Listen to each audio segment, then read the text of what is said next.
Hola amigos, ¿cómo les va? Bienvenidos al canal de Charlie Pereira, el senador. Y hoy, como siempre, venimos con historias, dos microhistorias podríamos decir, contemplando estas notas de color que siempre hacemos y a muchos de ustedes gusta, por eso las hacemos. Una, y principalmente en la música. ¿De quién vamos a hablar? Vamos a hablar de Antonio Salieri. Sí, un músico que tal vez sea poco nombrado, un músico que se especializó en su adultez en música sacra, clásica, ópera.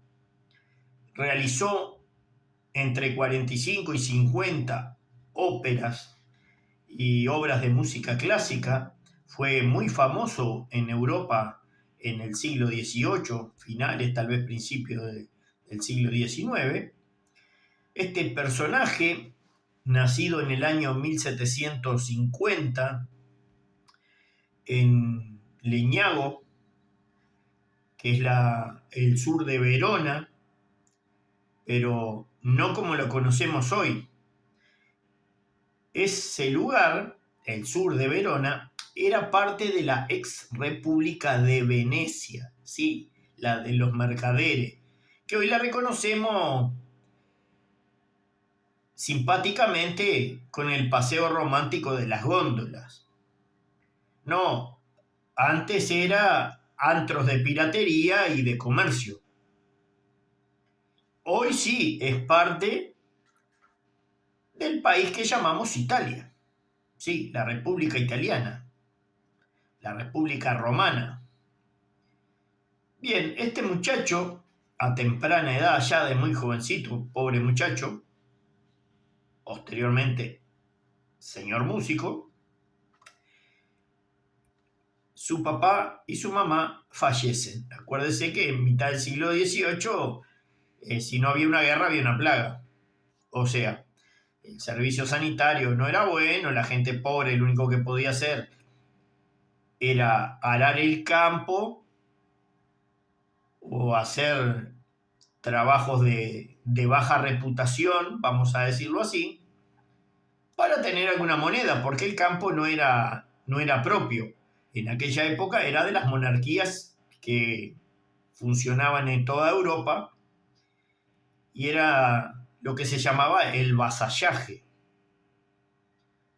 Entonces, esa fue el nacimiento y la crianza de Salieri. Salieri después, cuando sus progenitores fallecen, se fue arrimando el pequeño, porque claro, no había un pedazo, un mendrugo de pan. En estos tiempos que dicen que es complicado, imagínense en mitad del siglo XVIII. Todo un problema. Bien, resulta que había un músico que iba y venía, un músico bohemio, que tenía la simpatía de la corte vienesa. Recordemos que la monarquía en Viena siempre fue muy gustosa y afín de la música clásica y las grandes óperas. Eran pocos dados a la guerra y eran más a la cultura. Se volcaban más hacia ese itinerario de vida para su población, lo cual fue muy favorable para todos los músicos que estuvieron en esa época, que fueron muy famosos y los reconocemos hasta el día de hoy. No es como otros músicos que no saben ni hablar. Ya sabemos de quién son los del siglo XXI, ¿verdad? Bien, este músico bohemio se lo lleva a la corte de los Habsburgo, en Viena. Era, vamos a decir, un medio pelo ese que se lo llevó. Eso todo porque no tomaba un rico y exquisito y gustoso mate. No le vamos a dar porque no lo tenemos físicamente, así que marchó. Bien, este muchachito, de joven, empezó a mostrar sus dotes en pequeños coros, en pequeñas reuniones, tocando un poco el violín, tocando un poco el órgano en la iglesia, y fue haciendo sus primeras armas hasta que superó al maestro. Entonces, la monarquía dice, open the eyes, míralo al muchachito, está despegando. Dice, bueno, vamos a darle la chance de que el tipo se ponga a cargo de algo.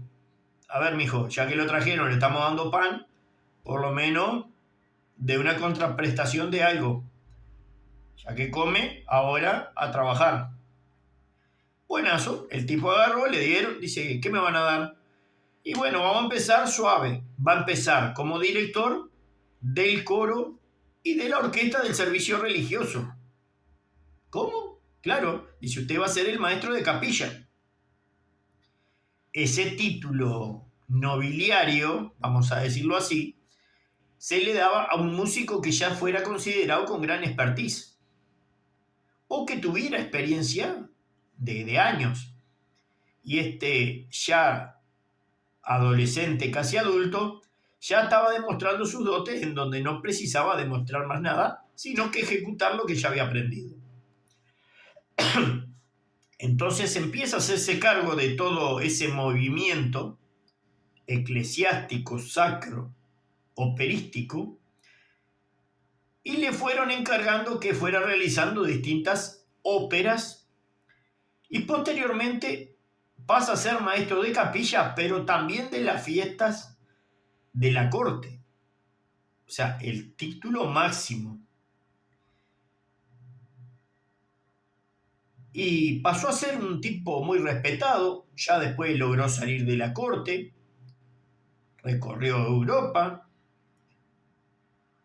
Como lo trataron tan bien, dice, no, yo tengo una carta de agradecimiento para la monarquía, voy a volver y voy a seguir, terminar mis días allá. Él vuelve y termina siendo, mire qué casualidad, un tipo que fue respetado, exitoso, fue el inspirador, miren de qué personajes, de Beethoven, de Schubert, que ellos son más reconocidos. Usted dice Beethoven y ¿quién no se acuerda de la Quinta Sinfonía, verdad? Bueno, su maestro pedagógico, porque este Salieri tenía una calidad pedagógica excepcional, a diferencia de la película, ¿se acuerdan que hay una película que se llama Amadeus? Donde en teoría ellos son enemigos.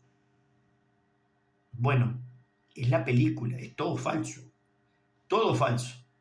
Usted va a los registros y dice que Beethoven le prestaba muchísima atención a Salieri por la calidad pedagógica para cómo armaba sus óperas.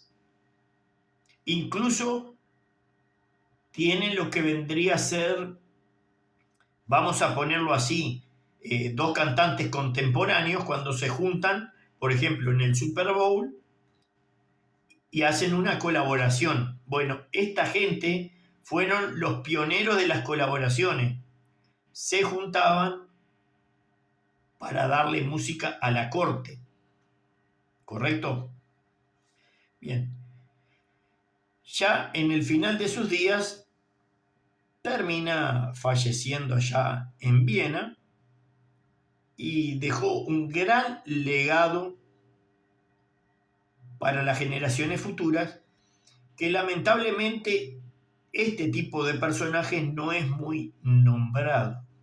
Así como tampoco es nombrado este otro de este segundo microvideo, como yo le llamo. ¿Y quién es? Andamos cerca, andamos en Europa también. Es Luc Montagnier. ¿Quién era Luc Montagnier? ¿Quién lo conoce? Como dice Moria Kazan, ahora que está su autobiografía, la serie de la N roja, de la plataforma. Bien, como dice la lengua karateca, ¿quién lo conoce? Luc Montagnier, ¿qué hizo? ¿Que participó en algo? ¿Fue una guerra? ¿Hizo música? ¿Qué hizo? Bueno, este señor era virólogo francés. Fue el codescubridor, junto con otros colegas del ramo, de nada más y nada menos que el virus, la molécula, la enzima, o como se le quiera llamar, del VIH o HIV según el país que usted esté. Este francés fue reconocido mundialmente porque era experto en retrovirología y dicen que un día pasó alguien por ahí, no daban con la tecla. Los que son de mi generación saben que en aquella época cómo se trataba el virus del HIV, la enfermedad de quién era. ¿Se acuerdan? Porque tenía propietario la enfermedad. Era la enfermedad de... Y lo vamos a dejar ahí. Las estupideces de la época. ¿Ah? Decían que solo se enfermaban de VIH determinadas personas. Que no es lo importante.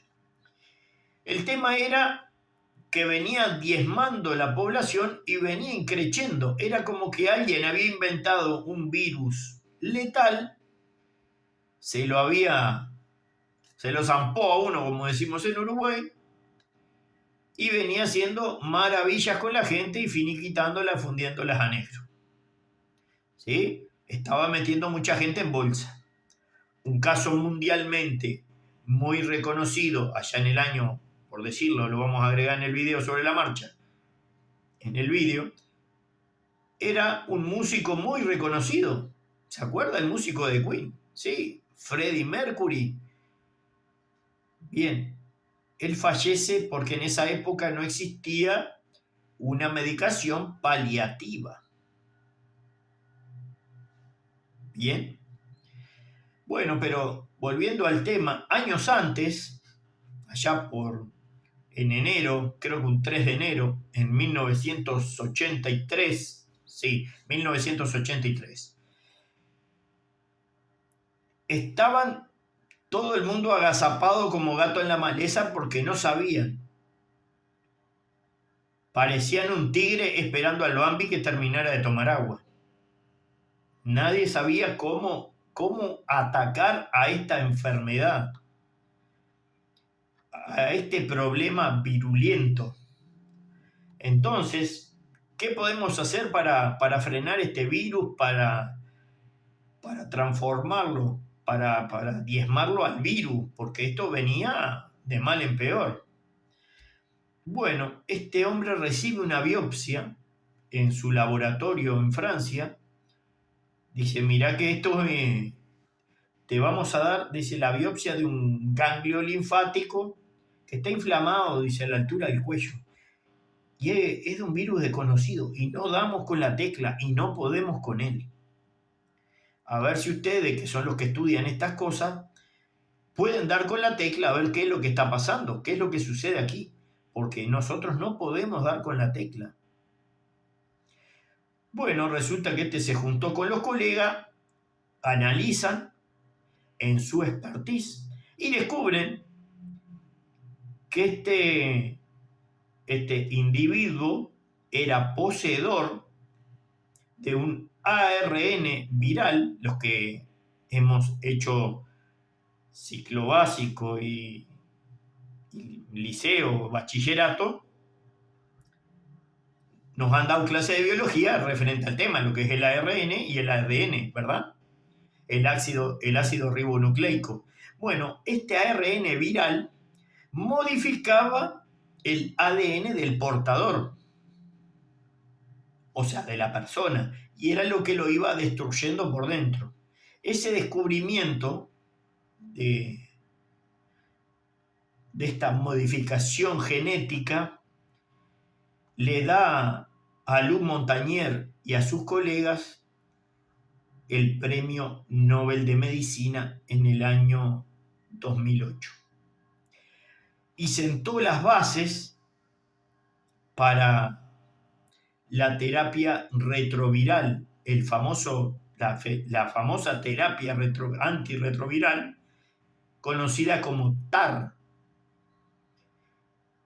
Gracias a eso, una de las posibilidades que tiene la persona que sufre HIV antes de serle declarado SIDA es que la enfermedad puede ser considerada una enfermedad crónica y llevar una vida relativamente normal con los cuidados necesarios y puede llegar a la vejez. O sea, Luc Montagnier sentó las bases para que la gente no se finiquitara en un corto periodo de tiempo. Amigos, gracias por estar ahí, gracias a los nuevos suscriptores, activar la campanita de las notificaciones, darle like, suscribirse, comenten, que vamos a ir trayendo pequeños microvideos dentro del mismo video con estas historias que son abandonadas en la historia y que muchas veces decimos, ¿de dónde salió esto? ¿Quién creó aquello? ¿Quién hizo tal o cual cosa? ¿Hicieron algo útil para la naturaleza, para el mundo, para el clima, para la salud? Bueno, acá hay algunos personajes que fueron ilustres y muchos de ellos tristemente recordados. Amigos, ha sido un placer que estén ahí. Les mando un abrazo para todos.